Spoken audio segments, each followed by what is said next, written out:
Good day and welcome to a new video. Don't forget to like, share, subscribe. Heyo and welcome today. Today you're joined by me and also Court Jones. Hey! He's awesome artist. You can check his work out at courtjones.com. Yeah, do you have other social medias as well, or? Yeah, I'm on Instagram as just Court Jones Artist, and that's pretty much it. Yeah, I don't really do Twitter or anything. Facebook. Facebook is my official page is called Court Jones Studio. People want to follow me there, but I usually post images both to Instagram and Facebook at the same time. Awesome. That's cool. Oh yeah, so you're from San Diego, are you? Yeah, Yeah. yeah, that's right. California. And have you been there your whole life, or? Yeah, most of my life. I moved here when I was a kid, actually. We moved around a bit in the middle of the country when I was really young, and then my mom finally brought us out to California because she was sick of the winter weather.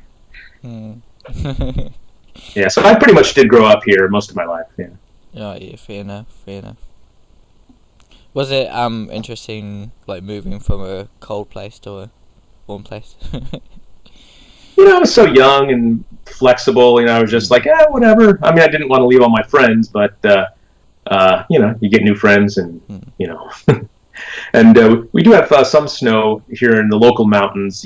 Once about 1 month out of the year, people freak out and take their kids up sledding in our mountains, and it's kind of funny actually how people like really love to see the snow when they don't get it a lot. But when you get it a lot, like in the rest of the country, they just kind of roll their eyes at us. Exactly. I mean, I'm pretty much the opposite because I lived up north of New Zealand, which was actually quite warm. We had quite warmish when it was still winter-ish, and then I moved to Palmerston North, which is actually like way colder. It felt like 10 times more colder than what Auckland would ever get.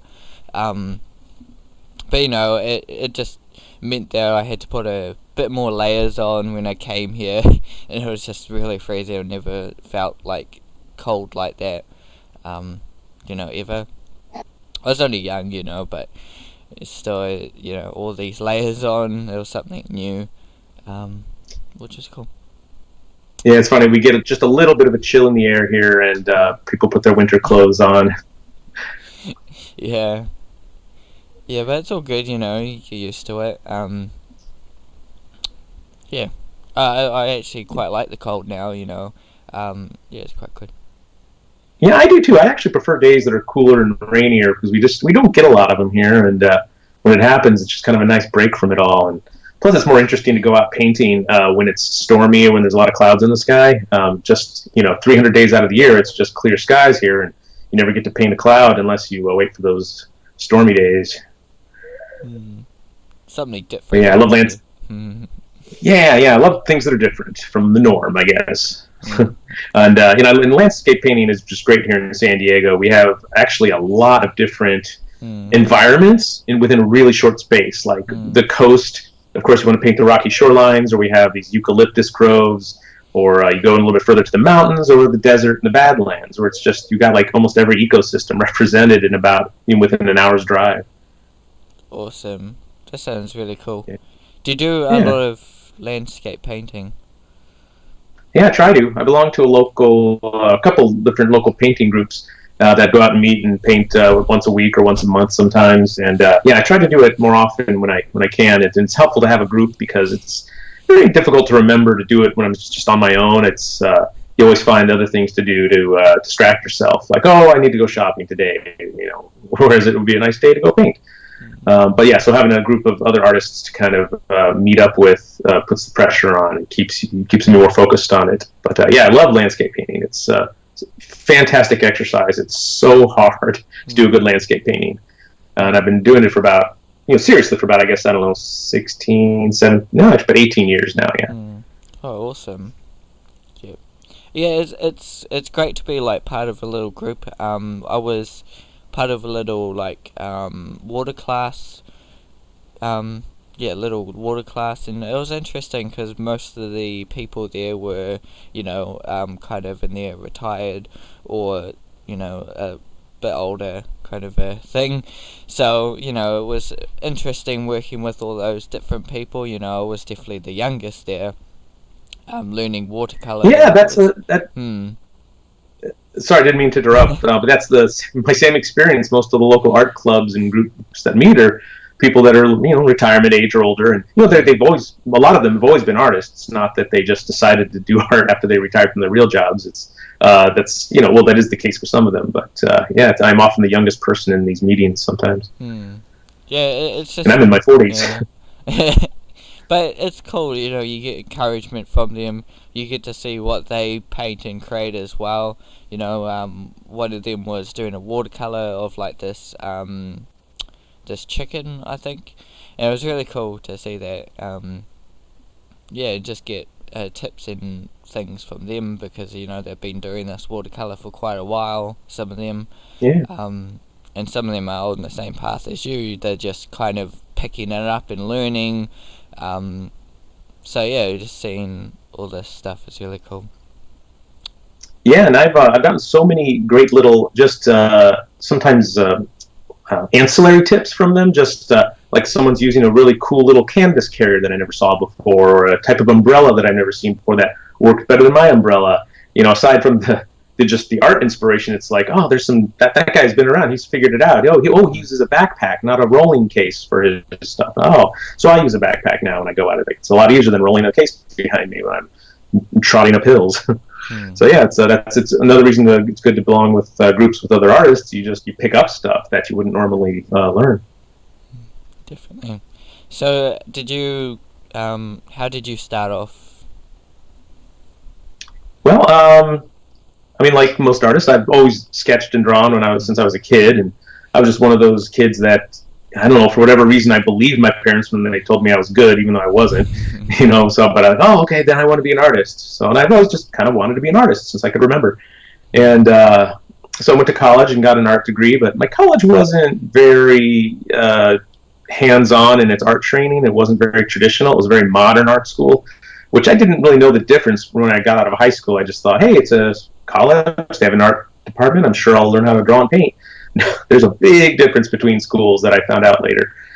So I learned more about art history and art theory than anything else at my college, and I wasn't really prepared to be a working artist when I got out. So as soon as I got out, though, within a few months, I found a job at a local theme park sketching caricatures.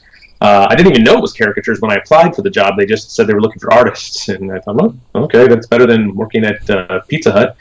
And so they gave me like one night of training with a marker, me and a couple other artists. They hired us in the off season, so we didn't really get the full training that the springtime artists would get.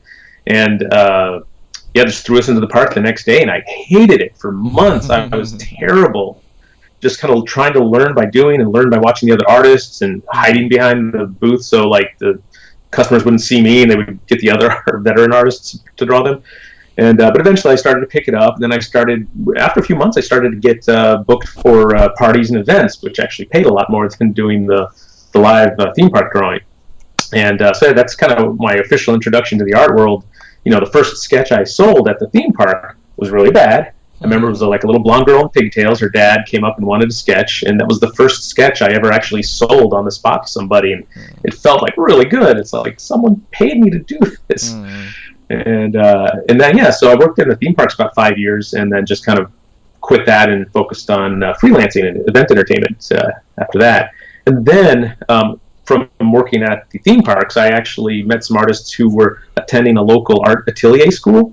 And I had never heard of it before. I didn't know what an atelier school was, but it was just a small school run by an individual artist. It's not accredited or anything, but it's a place to go where the teachers are just really good. And you can take life drawing 10 times in a row if you want. It's not like a regular college where you have to take life drawing and you pass it and you move on to the next course. Yeah. You can't learn life drawing in just one class or even 5 years. You got to keep on doing it for years. And an atelier school really allows you to do that. It allows you to choose your teachers, allows you to choose your own course that you want to take and what focus you want to have. And if it's a good school with good fundamentals, you can take that training and do anything with it. You can do caricatures at a high level. You can do portraits or landscapes or animation concept design, illustration artwork for fantasy pieces. All the teachers there do, like, one does historical, beautiful costume portraits. Another person does horror, fantasy illustrations. Other people just do portrait and fine art and landscape. So that was the experience I had there, and that was the best thing I've done for my art. Probably was going to that school, and that's called the Watts Atelier here in San Diego. I was just really lucky that I happened to be in the same city as it, and after a couple years there, actually, one of the guy who ran the school asked me to teach a class there in caricature, because he'd always liked caricature himself but didn't really know it. So I started creating my own classes, my own course structure, and I had to think about how I thought about caricatures. Like, how do I pass this on to somebody else? What is it that's going through my head? So it really helped me create and crystallize my own theory on how to teach caricature just through all the courses I taught there. And I did end up teaching other courses as well, like I don't know, facial anatomy and expressions and digital painting, and taught portrait painting and oils once there. But I was one of the the specialty teachers. I wasn't really one of the core foundational teachers, but they like to have those specialty classes for special interest artists. Anyway, so long story short, that's sort of my start in the art world. Awesome. This sounds cool. Were you like always into caricature, or? Yeah, I didn't realize I was, but apparently I was when I thought back to it. I remember one of the first things I did, well, not the first, but when I was about, I don't know, 12 or 13 years old, I would like record the news and start drawing I'd pause it and draw the newscasters, just because they were faces that I watched every day. I was a weird kid. I watched the local news after school every day. And I thought, I'll draw these people. And I did what I thought were caricatures, but they were really just bad portraits. And then in high school, I was in my senior year, I was in this, advanced placement art class where you get college credit if you take it, and you had to choose a focus for your portfolio that gets reviewed at the end of the year. And I don't know for what reason, I had never had really any formal experience with caricature, but I decided to have caricature as my focus for the portfolio. And looking back on it, it was kind of a weird thing, because other artists were choosing things like, Greek mythology was their focus, and they would just do random pieces on that. And I was just doing goofy caricatures of celebrities. And that was like 4 or 5 years before I started working in the theme parks doing it. But I guess it always has had a draw for me for some reason. It just appealed to me. I guess I just like making people, trying to make them laugh. I don't know if they actually find my caricatures amusing, but I do amuse myself sometimes with them. Well, they are, it's, everyone has their own taste, and for me, I do like the odd do character art every now and again. But it is, for me, very challenging because, one, I'm still learning anatomy, and then also on top of that, I'm trying to, push features and trying to, make it look more than, character, making it look more real than actually looking at the photo, kind of a thing. It's a very challenging thing for me.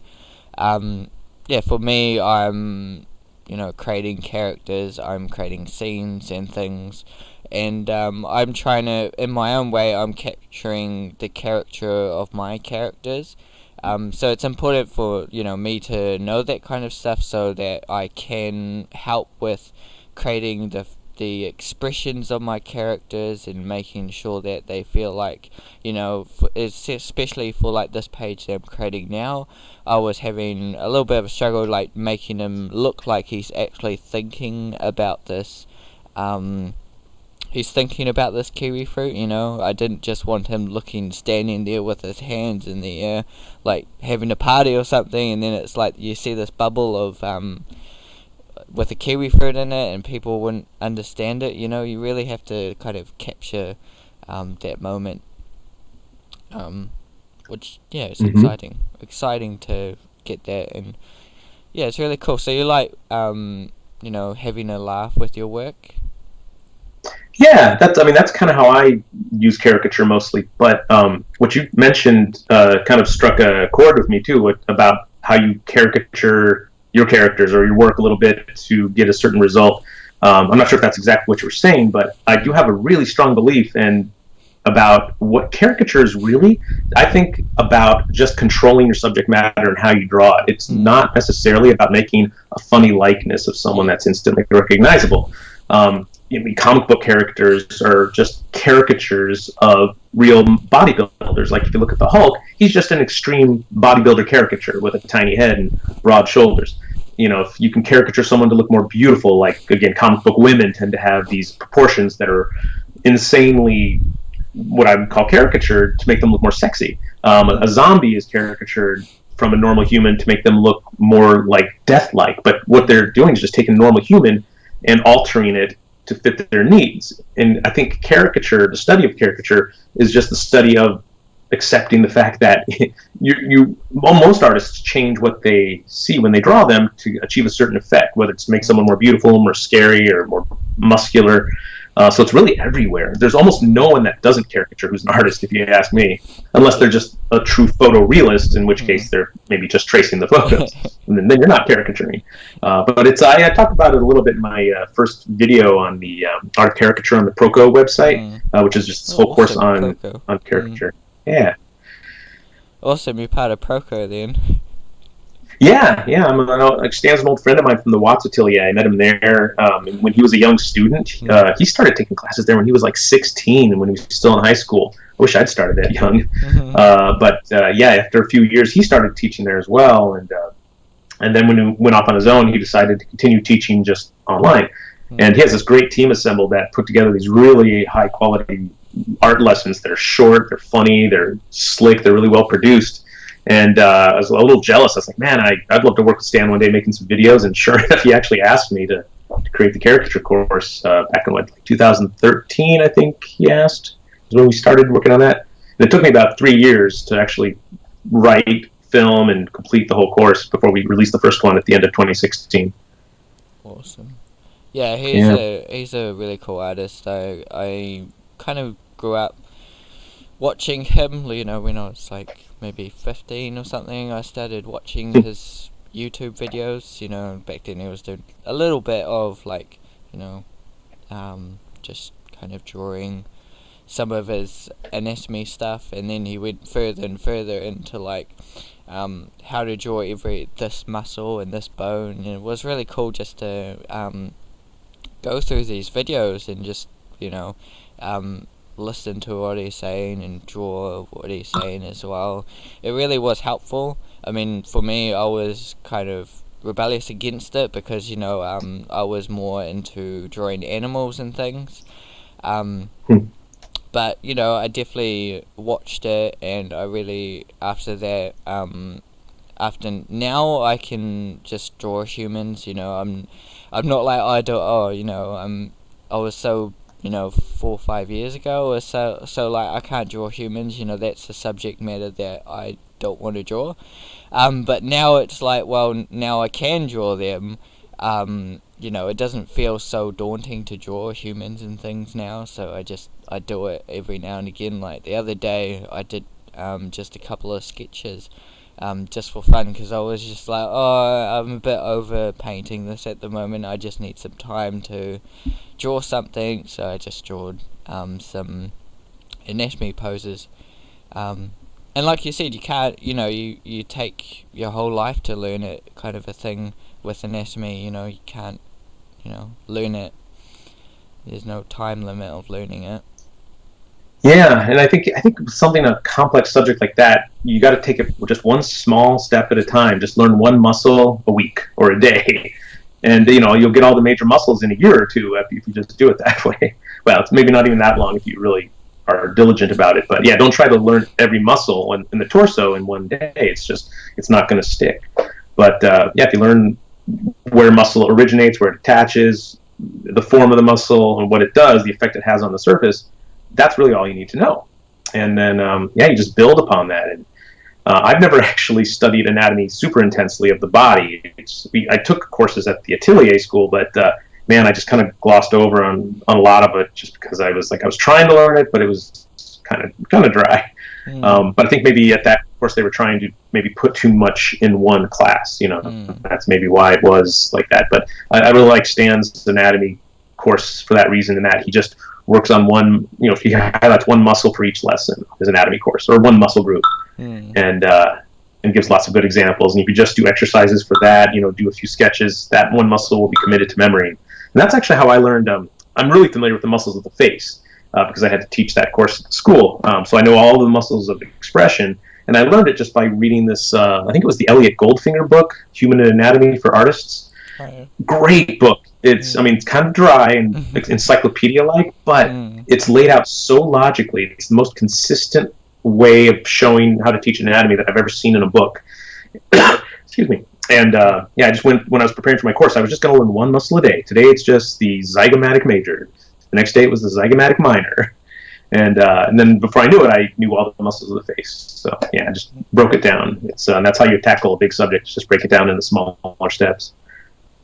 Yeah, that's the thing. You just you can only learn like one thing a day. You can't learn like all the knowledge. And even if you do try and learn everything in one day, you'll forget it the next day. Usually. Yeah. So it's like cramming for an exam. You can't study all the material for a science quiz in one night. If you do, maybe you'll get the answers the next day, but you'll forget it. But if you study for the whole semester, it's more likely that you'll remember it. It's like one of our teachers at our course. She was like totally against studying and actually doing tests and things. I think we did have a test or something. She was like totally against it though, because she thought the same thing as me. Once you've kind of studied it and you've done the test, you kind of forget after that. If you do something about it, like per se, you're learning a feature of the face or something, expression. If you like use it in some formal way, I use sometimes some expressions in some of my characters and things in my children's books that I create and things like that. I use some expression and things like that. I learn it much more than I would just studying it a little bit and then never use it.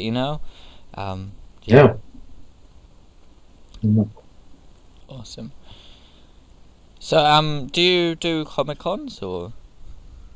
Yeah, well, the big one is here in San Diego every year, and usually I've actually always gotten in with a professional status because I can always usually prove that I'm a published artist in some sort of popular magazine or something, and then they usually give me a badge. So I haven't had to pay for Comic-Con since I was like a teenager, so that's nice. But I only end up going like 1 or 2 days because those things are so crowded, and I'm not actually into comic books per se. I go to just see the artwork and the costumes, and there's a lot of illustrators that set up there, and I can meet some of them, and I see friends, and I sometimes just buy art books or toys and memorabilia. I tend to collect little toy robots. I don't know why I started doing that, but they just sort of appealed to me. Those sort of 1950s, 1960s idea of what a robot was. I just love those little tin toys, so I have a few of them set up in my studio. Awesome. Yeah. Yeah, we've only got 3 kind of Comic-Con like events that happen in New Zealand. Other than that, there's not really much here. And that's there's one this weekend, so I think there's one today and tomorrow in Wellington, and then I don't know when the Auckland one, if that's been all gone this year or if it's going to be later this year.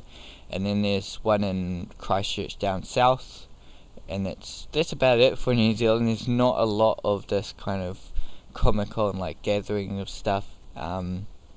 Is it something you? Oh, sorry. Well, I would say, do you enjoy going to those yourself, or are they just not that big, or there's not that much of a draw to go, or do you get a lot out of them? Yeah, well, so I went. I met Tara McPherson and her partner, and I think I met a kid or something,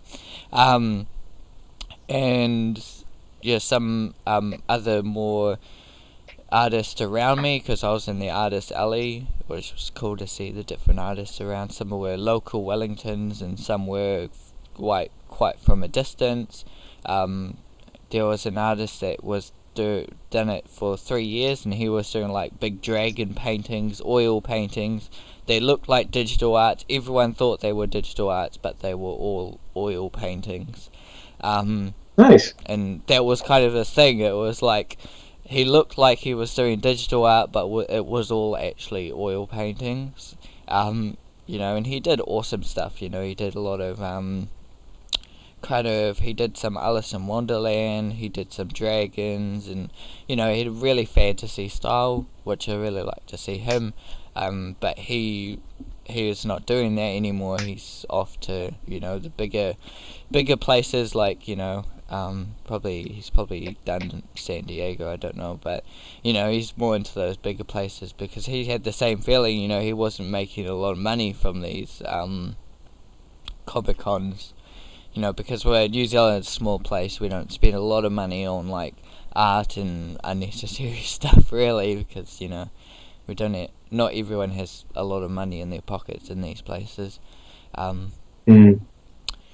you know, it's a really cool event. You can, you know, they usually have famous people come.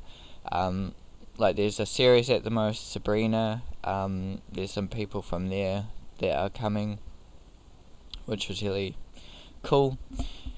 Yeah, so but each year it definitely changes, you know. You know, I haven't been in probably 2 years now, just because I've had a kid now, and it's, you know, quite challenging to get there as well, and yeah. But they are fun events, and you know, I definitely recommend going to them. Just to like see artists. There are like a few character artists there. Like my partner got a drawing of herself that was done by a really cool character artist called, I'm pretty sure it was Greg. His name's Greg Illustrations on Facebook. So he's a really awesome artist. Do you have many inspirations? Yeah, across the field, I have people that I like for different reasons, either for their caricaturing skills or for their just painting skills. You know, my classic favorite, of course, is 19th century artists like John Singer Sargent, Zorn from Sweden, Philippe de Laszlo is another portrait artist. I really love the portrait artists of the late 19th century. They just had such an economy of brushstroke.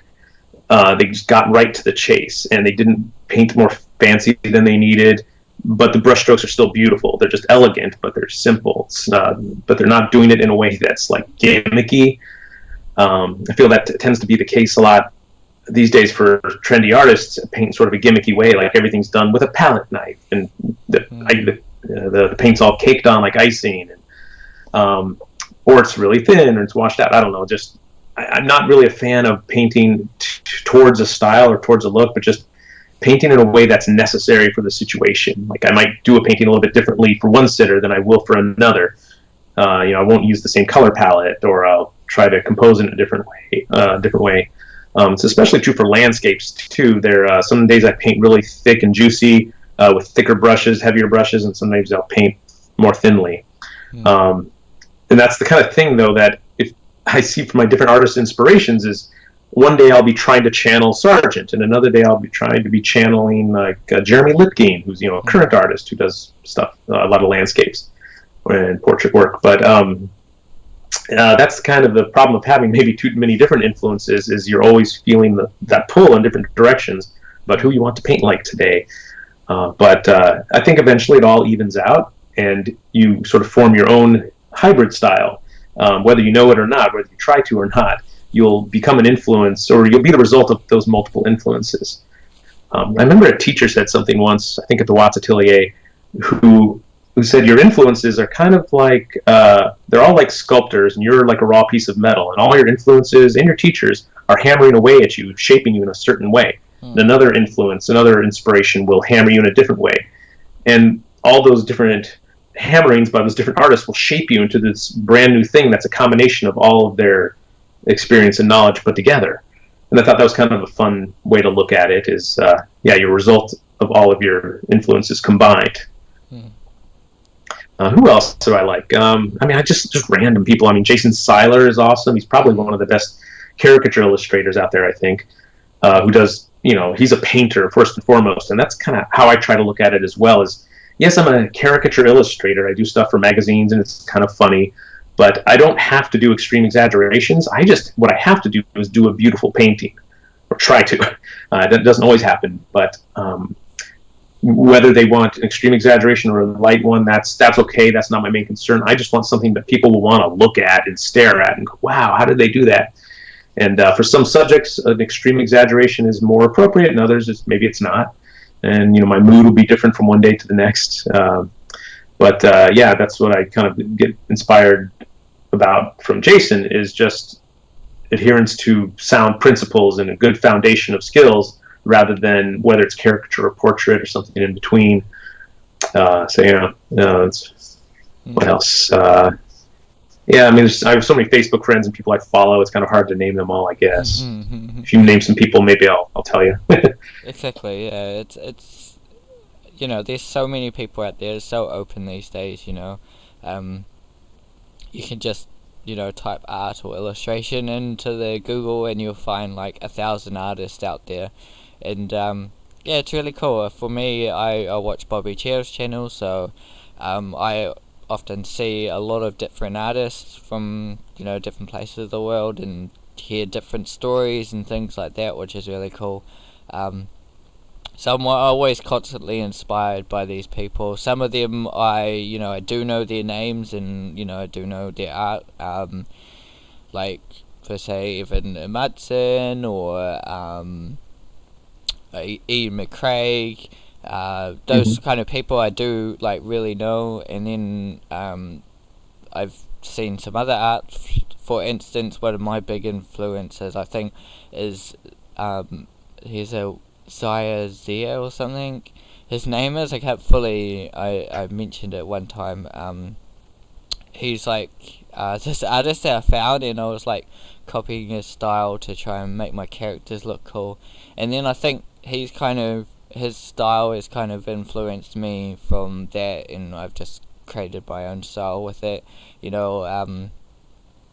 What would you say his name was? Sorry. Zia Ziyan, I think his name was. Is it a Chinese artist? Yeah, I think so.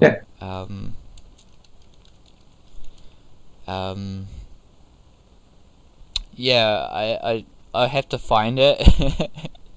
That's cool. There's another Well, I was gonna say there's another Chinese artist I know.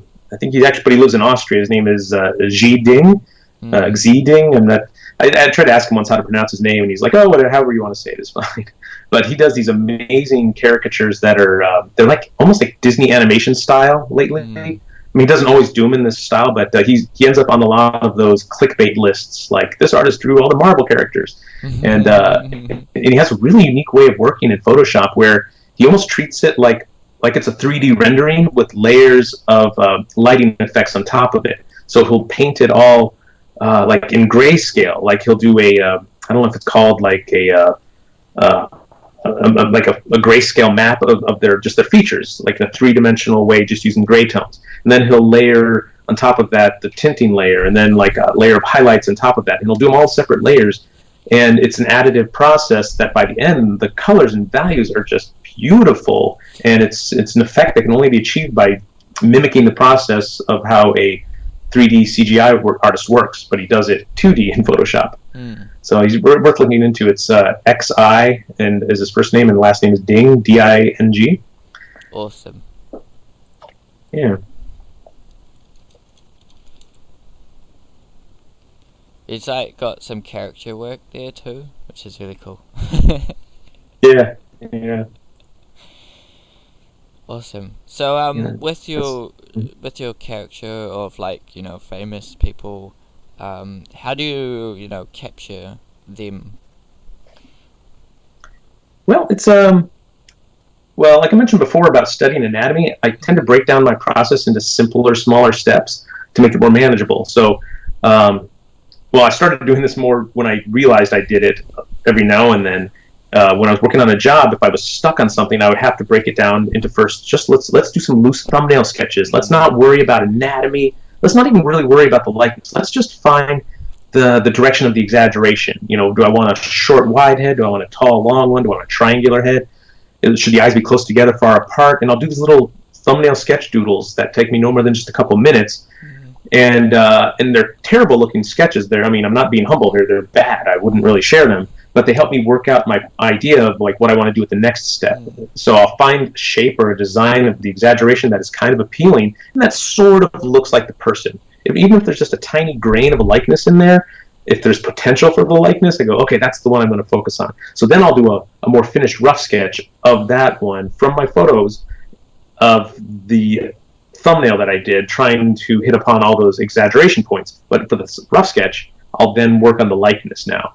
And I'll think a little bit about anatomy, but again, I'm saving that for the last step. So if I get a good rough sketch, I'll proceed. But if not, I'll stop and do another rough sketch. And if I do a few more rough sketches and they're not working out, I'm going to go back to the drawing board and go back to a new thumbnail sketch and start with a different concept for the exaggeration. And then, and if that works out, then I'll take it to the rough sketch. And then after the rough sketch, I'll usually do, if I really care about what I'm doing and if I have the time, I'll do an abstraction overlay. And the abstraction is something I learned in art school about how to structure the head correctly in 3 dimensions.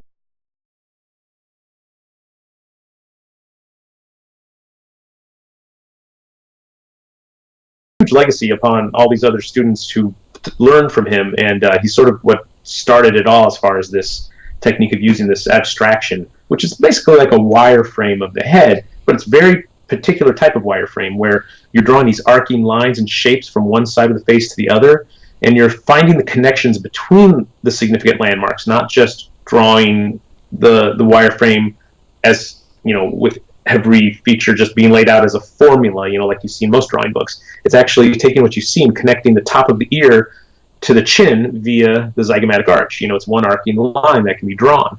And then the arc of the eyebrows and the arc of the lower orbits of the eyes, and it creates like this oblong shape, like an egg or a football, like an American football. And so anyway, it's a wireframe gridding system that helps me correct any drawing errors or perspective errors that might have been present in my rough sketch. And then I'll do a tracing on top of that for my final drawing to get to the final caricature. And at that point, I know everything up to that point it's sound, it's proper. I've gotten a good exaggeration through the thumbnail. Then I've gotten a good likeness on the rough sketch. And then I finally get good perspective and symmetry by using the abstraction, and now I put the final touches on with the final drawing. So anyway, that's my sort of extended technical process, and that's what I teach in my Proco course as far as how to build up a caricature from a simple concept.